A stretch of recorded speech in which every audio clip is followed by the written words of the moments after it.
New at 6, every year, more than 69,000 people in Michigan get the heartbreaking diagnosis.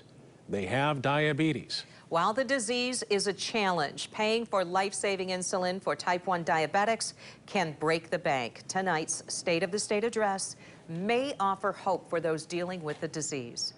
News 8's Joe LaFurgie is at the live desk with this story tonight. Joe?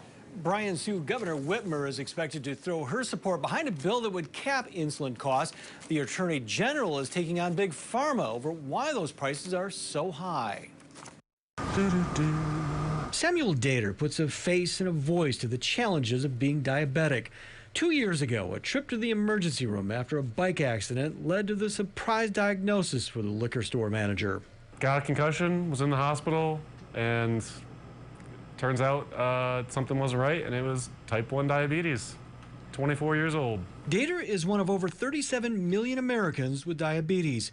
First came the shock over the diagnosis, then came the sticker shock over the insulin he needs. I believe it's like $300-ish for each one, sometimes up to 5 times a day, just to get that insulin to let me live my life how I want to. Dater's now shelling out $400 a month for insurance to bring down that cost, and he still pays a $75 deductible for his insulin.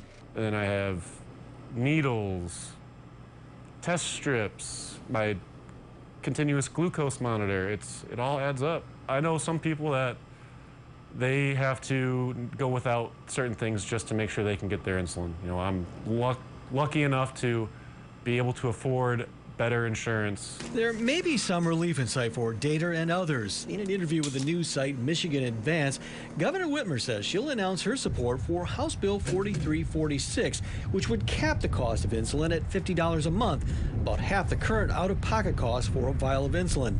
Michigan Attorney General Dana Nessel also backing the cause, announcing today she'll try to launch an investigation into Eli Lilly, one of the nation's largest providers of insulin, over excessive pricing. But first, she'll have to maneuver around 2 state Supreme Court rulings that limits the state's Consumer Protection Act when it comes to prosecuting companies like Eli Lilly under the act. But for Samuel Dater and the more than 912,000 Michiganders who deal with diabetes every day, it's a step in the right direction. That would save me so much money for something that I have to live. I can't go without it. And we reached out to Eli Lilly for comment, but have not heard back.